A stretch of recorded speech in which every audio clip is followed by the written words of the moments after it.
Olá, como estão? Tudo bom? Chegamos ao nosso Descomplicando a Política da terça-feira e hoje eu venho conversar um pouco com vocês a respeito do que condiz como serão as campanhas eleitorais nessa época de coronavírus. Eu, por várias vezes, já me manifestei em defesa do adiamento da eleição, ou seja, que a eleição não ocorra em outubro e passe a ocorrer em novembro. Eu não defendo de modo algum a extensão dos mandatos, eu defendo esse adiamento. Simplesmente por quê? Porque hoje nós não temos condições de fazer uma eleição.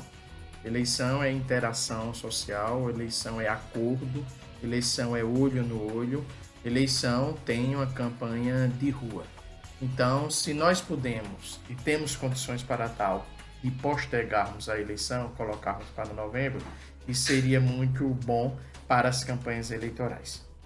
Entretanto, os dados em relação ao coronavírus, os dados em relação aos contaminados e também às mortes e a análise da dinâmica do coronavírus nos mostra duas questões fundamentais. A primeira delas é de que esse tão famoso pico que nós falamos, que os epidemiologistas falam, médicos falam, os governos falam, ele pode vir a ocorrer só lá para junho e julho. Eu lembro que eu frisei para vocês que esse pico poderia ser em maio. Tendo o pico em maio, nós poderíamos ter eleição em outubro.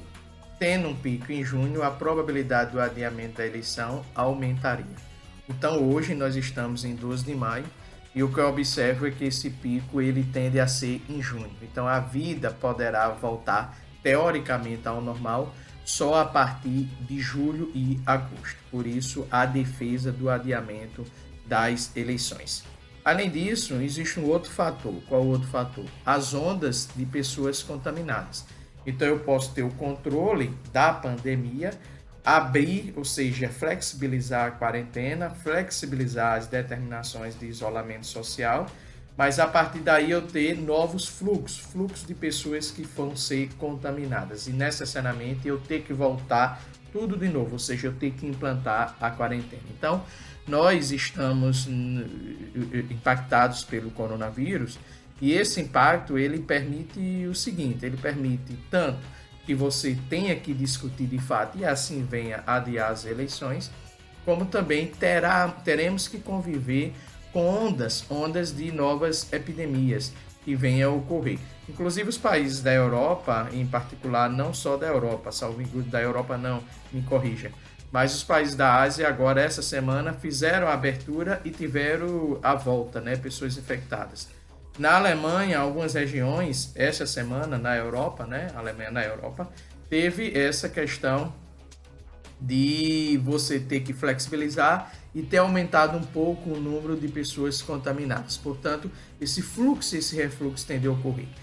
Mas vivemos num país democrático, e ao viver num país democrático, graças a Deus, nós temos eleições. E por termos eleições, a grande pergunta nesse instante é como vamos fazer eleições diante do coronavírus, diante dessa pandemia. O fato já está posto, ou você vai ter que ter uma eleição com menos interação social. Se eleição é contato físico, se eleição é abraço, se eleição é o beijo, se eleição é a visita, é o aperto de mão, nós vamos ter que, pelo menos, e até eu vou e digo, obrigatoriamente, ter que diminuir. Nós não podemos dizer agora, eu não digo agora de antemão, que nós vamos findar, mas nós vamos ter que diminuir, de fato, o contato com as pessoas na campanha eleitoral. Ou seja, essa que será uma campanha eleitoral caracterizada pelo isolamento social. E aí podemos dizer que essa campanha eleitoral será uma campanha com isolamento eleitoral. Isso significa o quê? Isso significa que os candidatos não irão para as ruas, as pessoas não irão para as ruas, os abraços não ocorrerão com muita frequência, os cumprimentos não ocorrerão com muita frequência e os acordos que precisam ser feitos com lideranças, com apoiadores, com outros políticos, não poderão ocorrer olho no olho, a não ser virtualmente ou, claro, com exceções. Então, nós estamos, em virtude da pandemia do coronavírus, nós teremos uma campanha diferenciada. Uma campanha, obviamente, que não vai ser semelhante às outras campanhas. E a principal característica dela será o isolamento eleitoral, onde o contato entre políticos e eleitores, políticos e lideranças, políticos e apoiadores será por considerável, diminuído consideravelmente.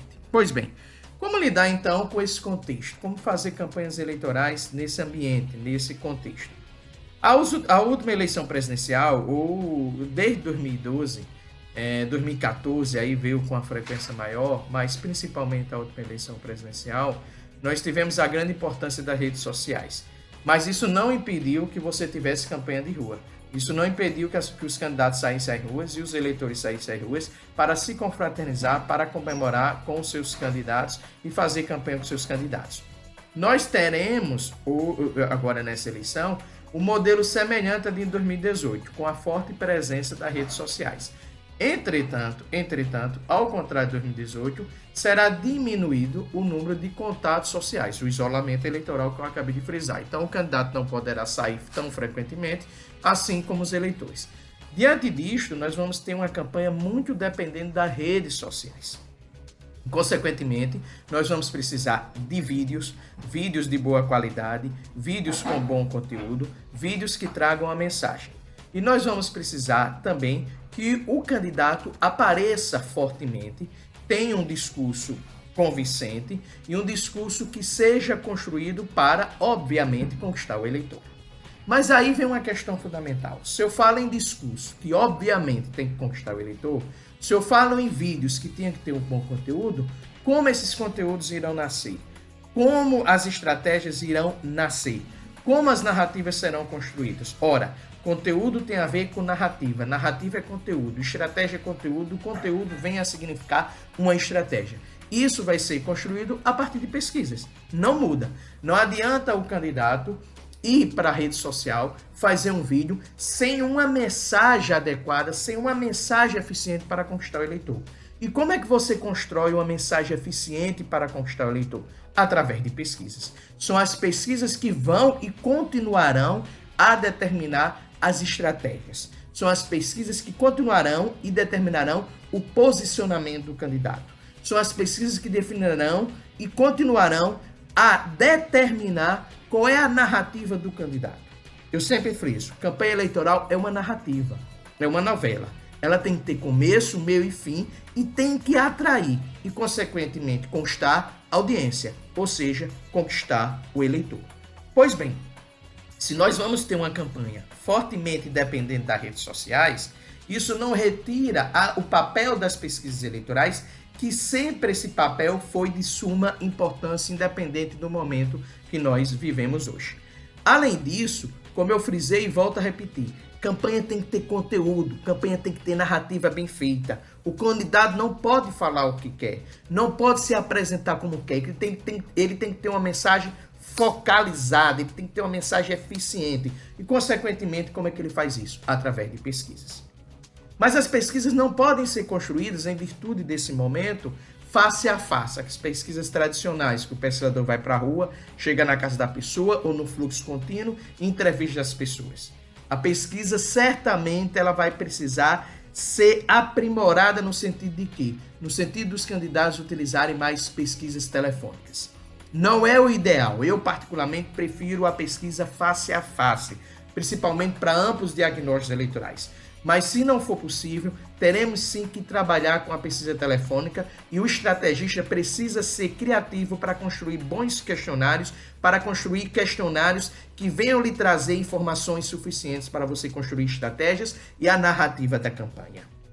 Além disso, as pesquisas qualitativas não podem deixar de ser feitas, de modo algum. Mas aí, novamente, um problema. Como é que essas pesquisas qualitativas vão ser feitas se eu não posso ter o contato? Então vem a questão de você fazer pesquisas qualitativas online, você utilizar da metodologia em profundidade e entrevistar eleitores online, obedecendo à segmentação, à estratificação desses eleitores, ou seja, entrevistando os eleitores das classes A e B, das classes C e também da classe D.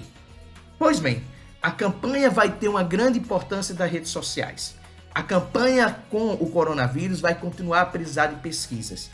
E pesquisas trazem o quê? Boas narrativas, boas estratégias. Saiba que será uma campanha com isolamento eleitoral, mas não será, de modo algum, campanha sem estratégia. Por isso a importância das boas pesquisas e, consequentemente, o candidato vencedor será aquele que tiver a boa narrativa, a boa estratégia de campanha. Pois bem, até a próxima semana. Forte abraço.